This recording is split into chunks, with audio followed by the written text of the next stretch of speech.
acá con ese estamos súper agradecidos de estar en el escenario, pero no queríamos dejar de agradecer también al gran equipo que está detrás también de lo que es el mantenimiento y la evolución de X, que todos los días están dando soporte y demás, tanto diseñadores como desarrolladores, así que muchísimas gracias a ellos también. Y probablemente algunos de los que están sumándose acá no tienen en claro, bueno, ¿qué es X? ¿Es el archivo? ¿Es el Figma? ¿De qué estamos hablando? La verdad que no es solamente el archivo o el Figma. X es un sistema de diseño, ¿sí? Es normal que lo primero que pensemos sea directamente en la parte visual o el componente que estamos viendo en la pantalla, pero hay mucho más detrás de eso. Cuando pasamos por un microscopio, qué es lo que hay dentro de un sistema de diseño, hay un montón de cosas, llamémosle visibles e invisibles, que son lo que sostienen las experiencias con las cuales nuestros usuarios después interactúan. Dentro de esta gran cantidad de cosas que hay, para nombrar algunas, vamos a encontrar los foundations, vamos a encontrar los tokens, obviamente los componentes, tanto en su versión visual al lado de diseño como en su versión código, procesos de gobernanza, patrones reutilizables y demás.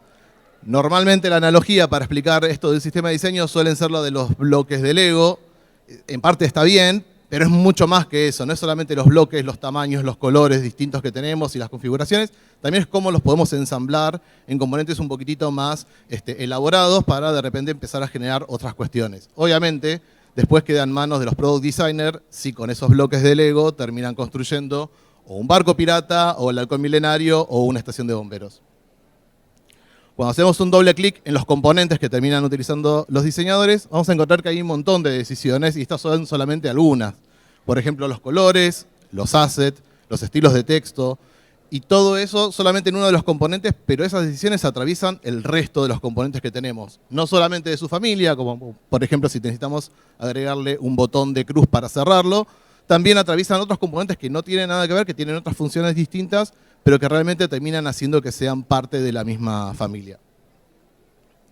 Ahora, todo esto obviamente implica un esfuerzo, y uno dice, bueno, ¿pero ese esfuerzo se justifica?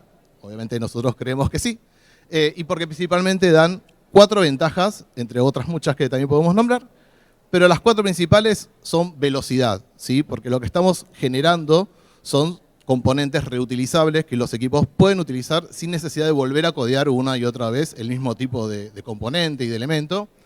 Obviamente esto acelera muchísimo los trabajos para diseño y para desarrollo.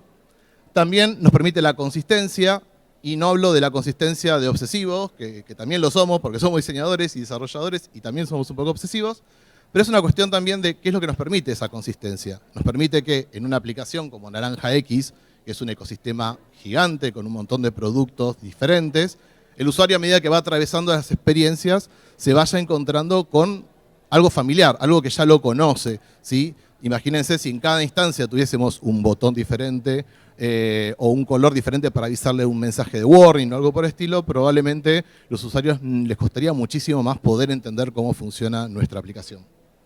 También obviamente impulsa lo que es la colaboración entre los equipos y quizás sea una de las cosas tan importantes como otras, porque los equipos empiezan a entender que cuando hablan de un componente todos le ponen el mismo nombre, todos entienden que los tokens son los mismos y esa consistencia ayuda a minimizar las fricciones al momento de desarrollar. Y por último también tenemos lo que es la escalabilidad, un componente que pueda funcionar no solamente en el contexto en el que fue desarrollado, sino también en otros contextos diferentes.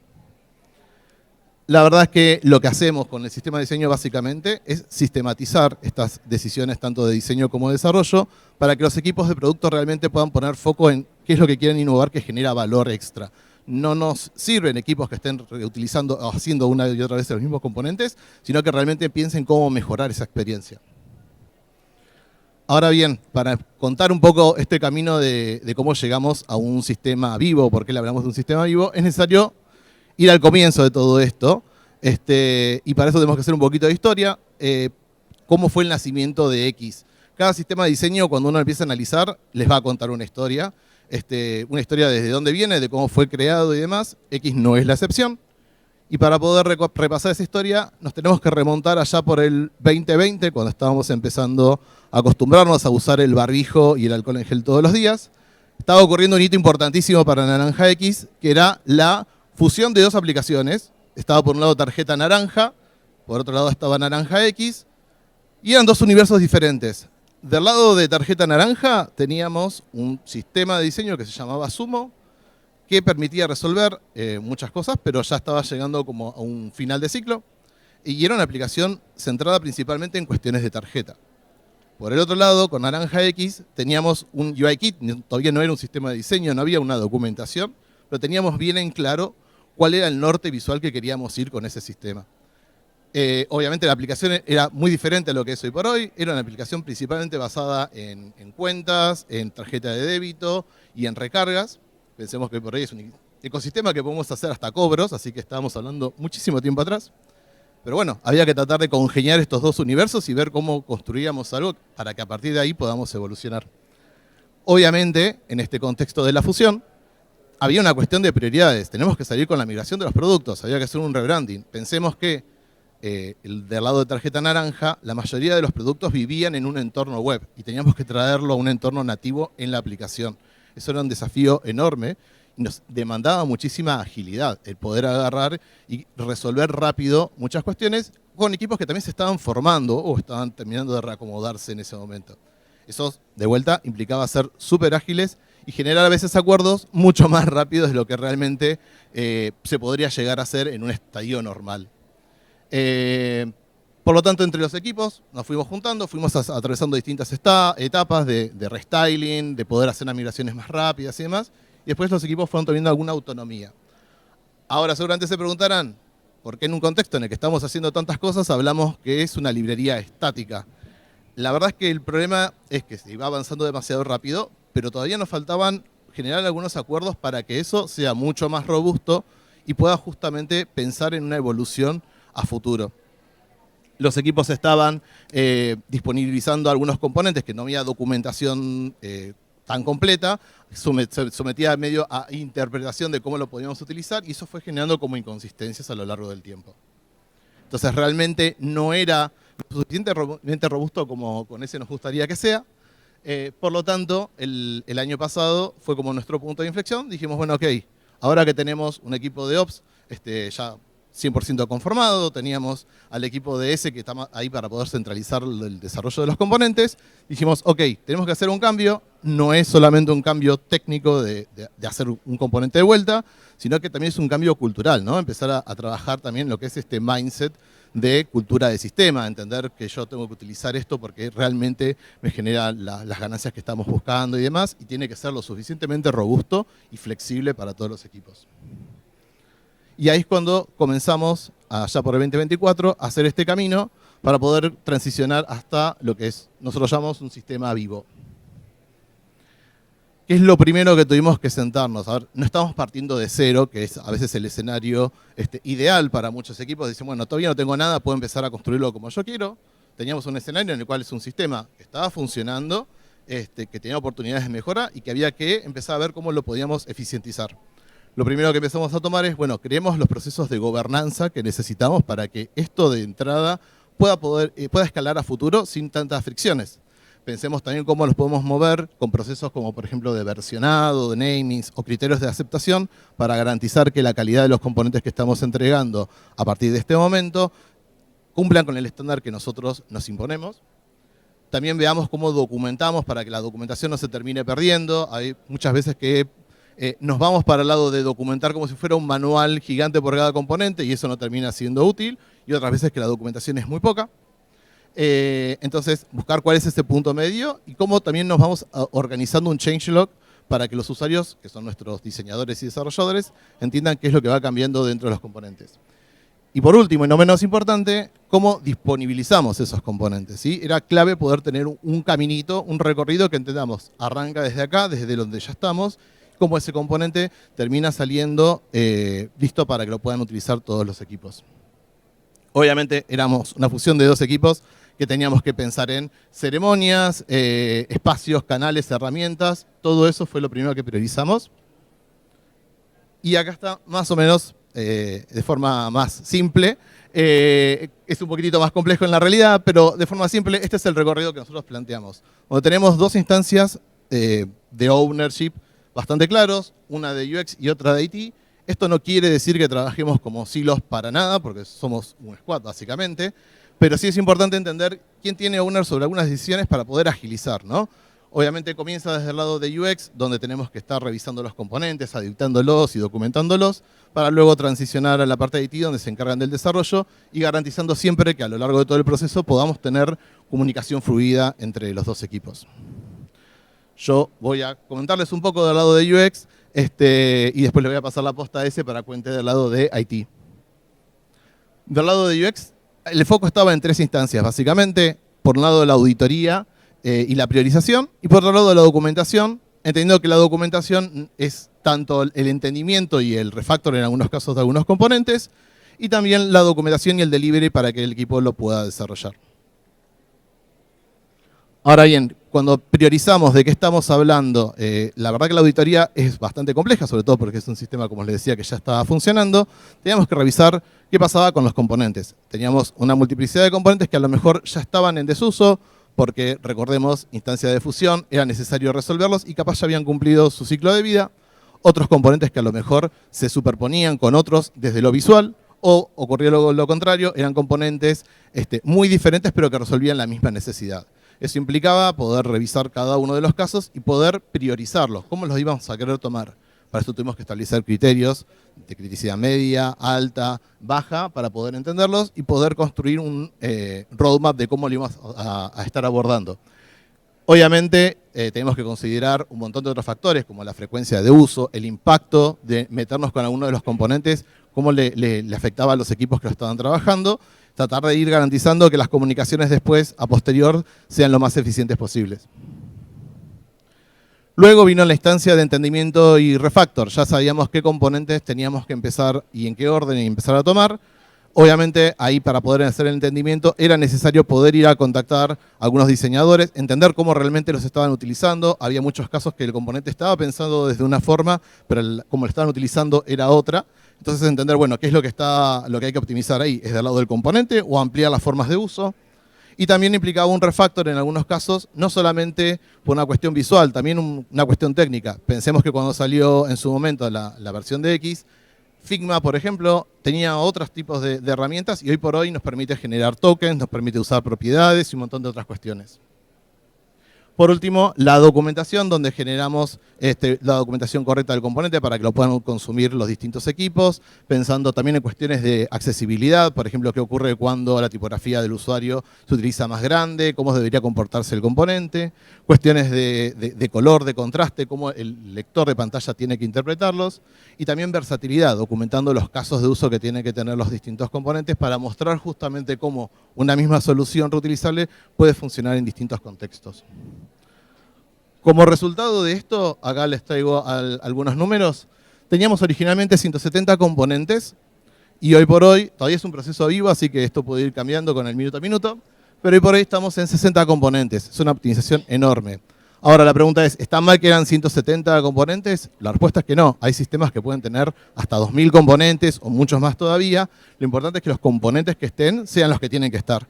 Y lo que acá fuimos detectando con esa normalización es que había algunos casos que ya no era necesario y otros casos, como por ejemplo, acá les traemos las cards o las listas genéricas, donde por ejemplo teníamos 262 variantes de cards, cada una de su forma individual.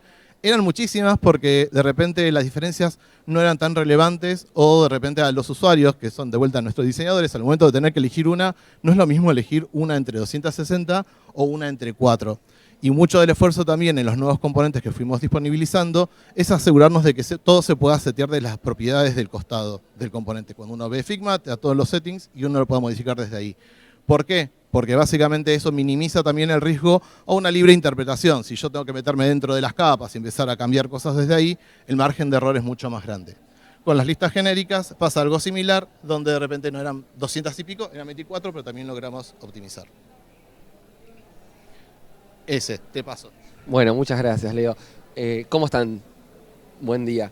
Bueno, mi objetivo es que entendamos cómo pasamos de lo que diseñan en el equipo de Leo a que el usuario lo tenga en el celular directamente. Entonces, todo parte de la primera parte, que es en conjunto, el refinamiento que se hace entre los dos equipos. Básicamente nos presentan la idea nosotros hacemos un análisis de factibilidad técnica al principio y lo que hacemos es discutir el alcance en cuanto a flexibilidad. Muchas veces viene el equipo de Leo y dice, mirá, necesito un componente que soporte estos casos de uso y a nosotros se nos ocurre una idea técnica que lo hace mucho más flexible o viceversa.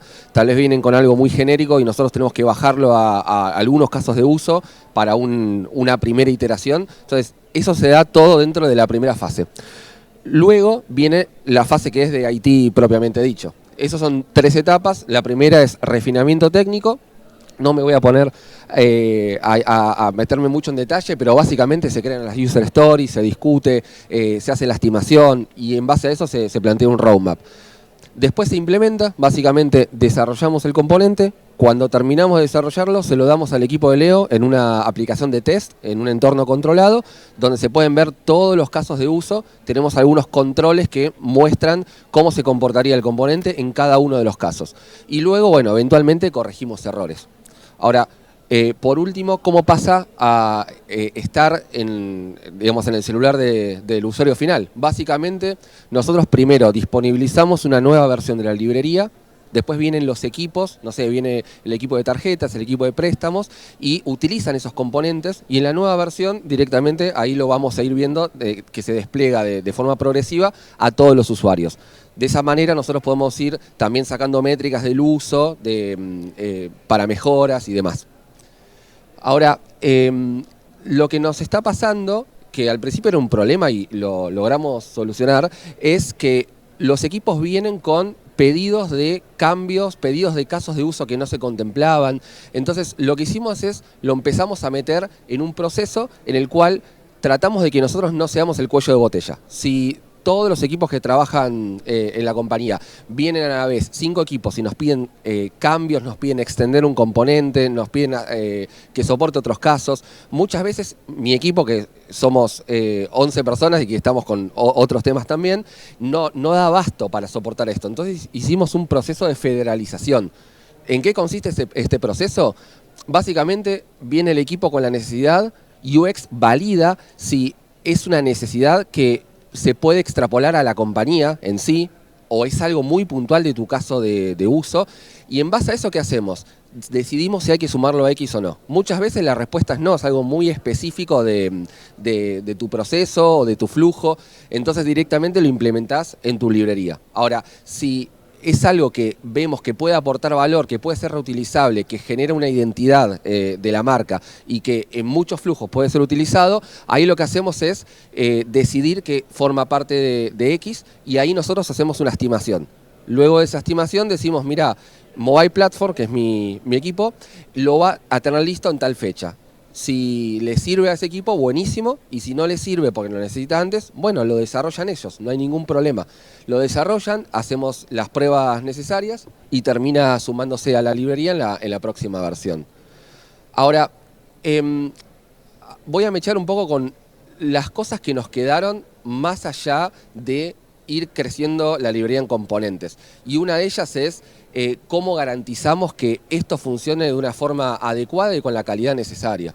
Entonces, primero, de lo que es el stack tecnológico. Tomamos una decisión importante y pasamos de lo que es un enfoque imperativo a un enfoque más declarativo. Esto es medio técnico, pero básicamente cambiamos de librerías por las que más se están usando hoy en el mercado, que te permiten testear más fácil, te permiten codear utilizar menos código, te permiten escalar. Entonces, lo que hicimos fue un cambio de tecnología. De lo que es iOS pasamos de UIKit a SwiftUI y de lo que es Android pasamos de XML a Jetpack Compose, básicamente.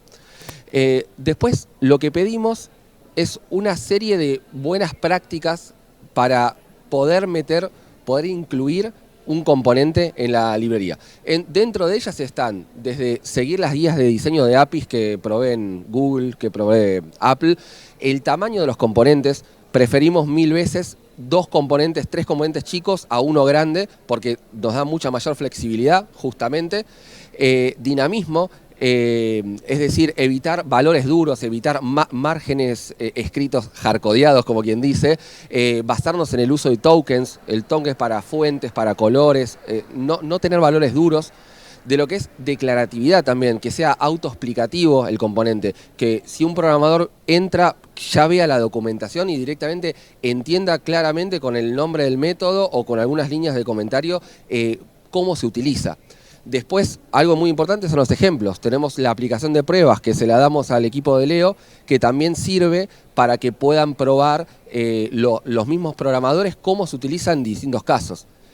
Después, bueno, hay tema de accesibilidad también. Pedimos que el componente tenga la accesibilidad necesaria, los hints, los colores, el contraste, lo que es documentación, como les comento, y por último, versionado.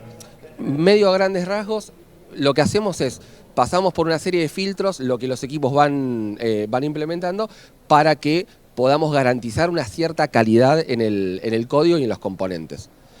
De esta manera, ¿qué logramos? Logramos que varios equipos estén aportando. Ya fue un proceso que lo iteramos bastante y a día de hoy ya tenemos equipos activamente aportando en la librería, entrega de la aplicación de prueba y entrega de nuevas versiones de la librería, como les comentaba.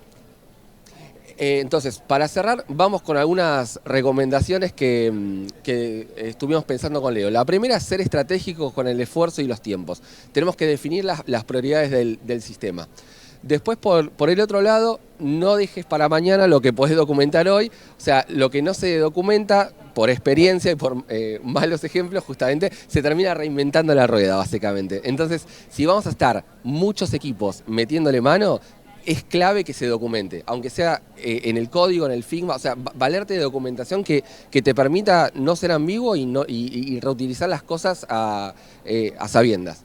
Y por último, esto es un sistema vivo, no todo va a salir perfecto, pero hay que iterar. La idea es ir paso a paso y, bueno, que gracias a eso podamos entre todos colaborar con el desarrollo del sistema. Entonces, básicamente es un sistema de diseño, no vive en el Figma, como dijo Leo, no vive en el código, viven en el lenguaje que compartimos para construir juntos mejores experiencias. Muchísimas gracias. Muchas gracias. Gracias.